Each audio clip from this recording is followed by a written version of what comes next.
Hi friends, I'm here today to share a crochet tutorial with you. This tutorial is going to be on how to work Tunisian Smock Stitch. It's a really beautiful textured stitch that I've used in a recent pattern called Iridescent Cow.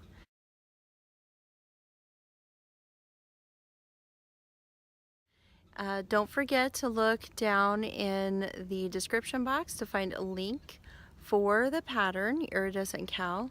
You can buy it on Ravelry, Etsy, Craftsy, or Love Knitting. Also, look in the description box for a link to subscribe to my newsletter so that you'll be sure not to miss any tutorials or patterns that I put out there for you. All right, let's get to the tutorial. We're going to begin Tunisian Smock Stitch by working around, or a row, excuse me, of Tunisian Simple Stitch. Our first round is just going to be plain old Tunisian Simple Stitch. So you're going to start by working a chain. For working in this stitch, you want to start with an even number of chains.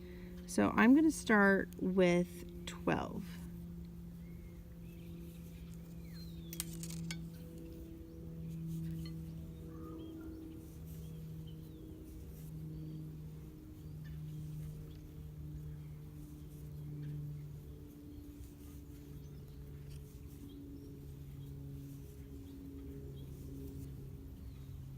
Alright, there's my 12 stitches. I'm going to work on pulling up loops in each of these chains. I'm not going to work into this first chain, but I'm going to turn my chain over and pull up loops in the back bumps of my chains. So that's here, here, these back bumps. So in this one, go into it, pull up a loop. I'm going to do the same thing in each chain. Go into that back bump and pull up a loop.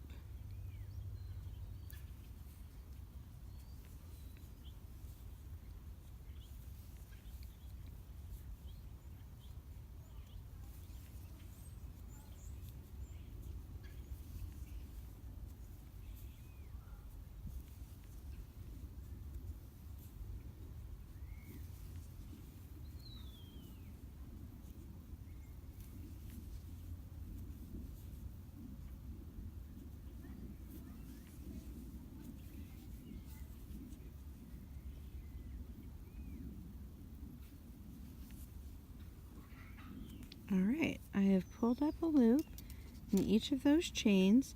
Now I'm going to work the standard Tunisian return pass. That was my forward pass. Standard Tunisian return pass. Yarn over and pull through the first loop.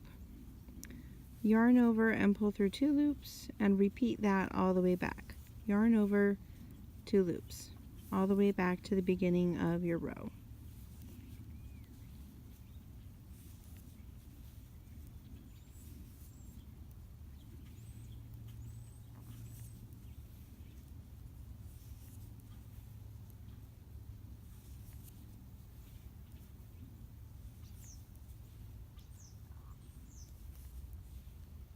Alright, now at this point, this is where we begin making it look a little bit like Smock Stitch. We're going to start with a yarn over. Normally we yarn over this way. In Smock Stitch we're actually going to yarn over backwards. I like to call this a reverse yarn over. We're actually going to yarn over this way, which just looks like you're going across the front of the hook, but you're going to hold that here, and then you're going to find the next 2 stitches. They're here and here, and you're going to go underneath the vertical bar, front vertical bar of both of those, just like this, still holding that reverse yarn over in place. Yarn over normal direction and pull through both of those stitches. Now you can let go of that reverse yarn over because it's secured at this point. Reverse yarn over, find the next 2 stitches while you hold that in place. Go underneath the front vertical bars, yarn over normal direction, and pull through both of those. Again, a reverse yarn over, hold it still, while you go under the front vertical bar of the next 2 stitches and pull through those. You're going to repeat this all the way across the row. Reverse yarn over, front vertical bar of the next 2 stitches, yarn over and pull through them, reverse yarn over, under the front vertical bar of the next 2 stitches, and pull through those. Now, at this point, I began with a reverse yarn over. I'm going to end with a reverse yarn over. One more, and here I'm at my last stitch, which is here. I'm going to go underneath those 2 strands and pull through the last stitch. Now I do a standard Tunisian return pass. Yarn over, pull through the first loop, yarn over and pull through 2 loops, and repeat that across the row. Yarn over, 2 loops.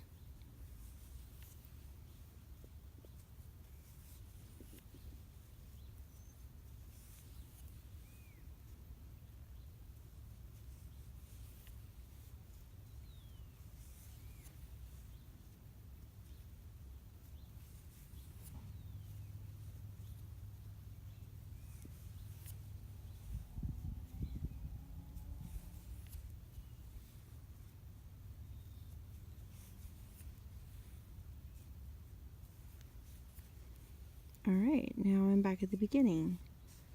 As you're working on this, I should have pointed this out earlier, but you may notice that when I had all of those, before I did the return pass and I had all of those loops on my hook, I actually had one extra one. I started with 12 stitches at the bottom, but when I finished the forward pass of the first smock stitch row, I actually had 13 stitches on my hook. That's supposed to happen. Okay, now at this point, this next row, I'm not going to yarn over. Instead, I'm going to go under this first stitch and pull up a loop in it. Now I'm going to do the reverse yarn over and go under these 2. And that pulls them together. That's what gives smock stitch its unique texture.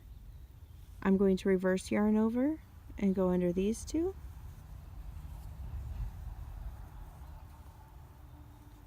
Reverse yarn over. Now, sometimes when you're working this next row, you'll see that the next vertical bar, it almost gets lost.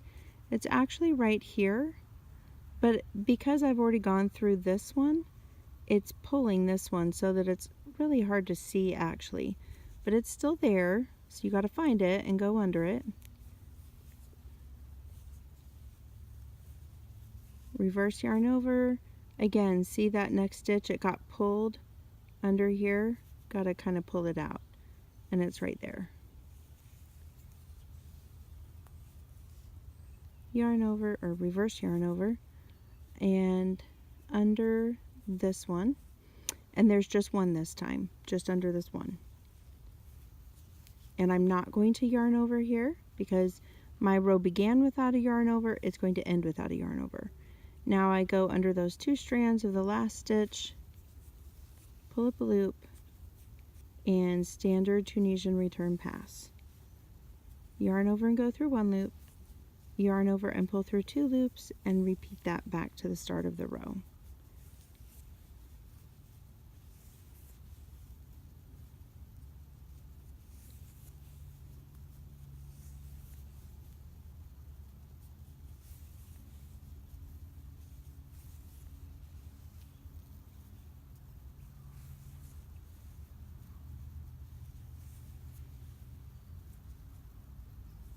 Excuse me a minute, I gotta unwind some yarn here.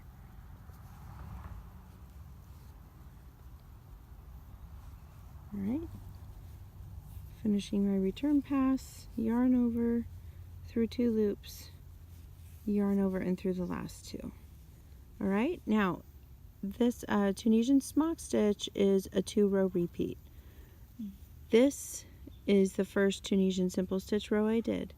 This one here, that was the first Tunisian smock stitch row I did. It began with a yarn over. This one did not begin with a yarn over. So my next row will begin with a yarn over. So reverse yarn over. I am actually going to skip this vertical bar right here, and instead I'm going to go under these two.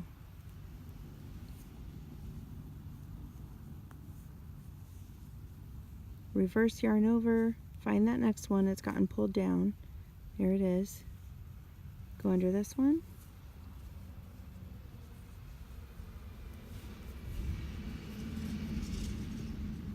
I'm sure you've heard lots of noise. You probably realize I'm outside.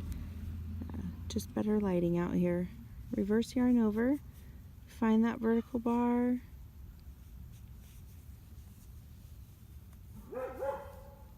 Excuse my dog. There's the next vertical bar.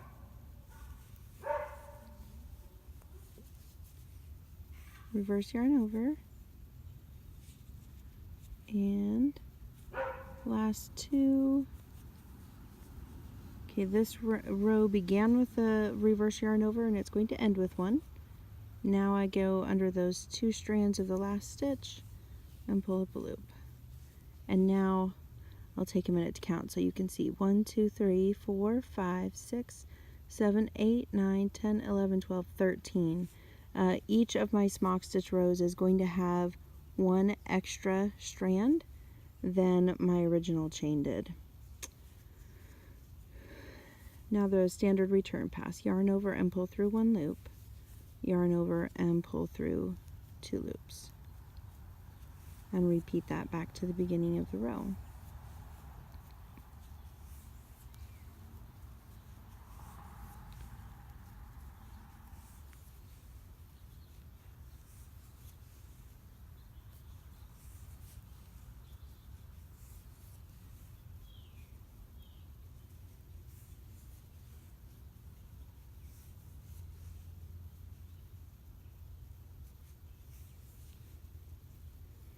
Okay, that row began with a yarn over, so my next one will not.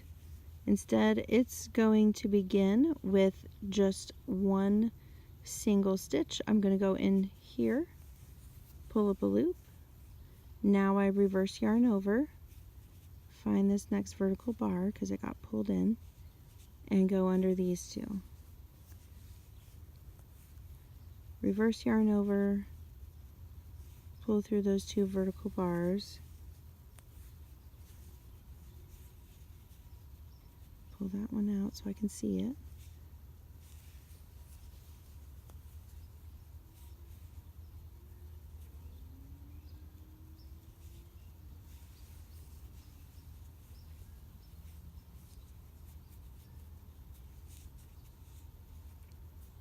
Oh, okay. Now this one did not begin with a yarn over, if I remember right. So it's just going to have this single stitch at the end and no yarn over. And I'm going to go through my last stitch under those two strands, pull it up, and I should have 13. 1, 2, 3, 4, 5, 6, 7, 8, 9, 10, 11, 12, 13. Okay.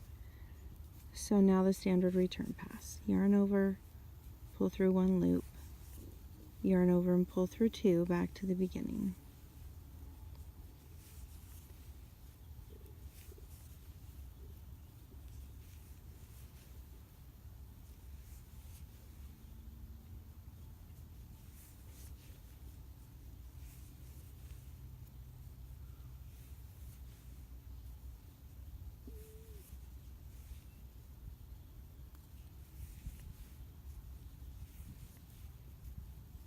Now it took a few rows, but you can start to see that characteristic beautiful texture of smock stitch after just a few rows.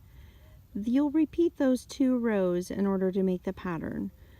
Remember that your first row is just basic Tunisian simple stitch with a standard return pass. The second row is where you begin the smock stitch. You begin with a yarn over, and then you're going to alternate. The next row will not begin with a yarn over. The next one will begin with a yarn over. The next one won't begin with a yarn over. And remember that any row that begins with that reverse yarn over is going to end with it as well.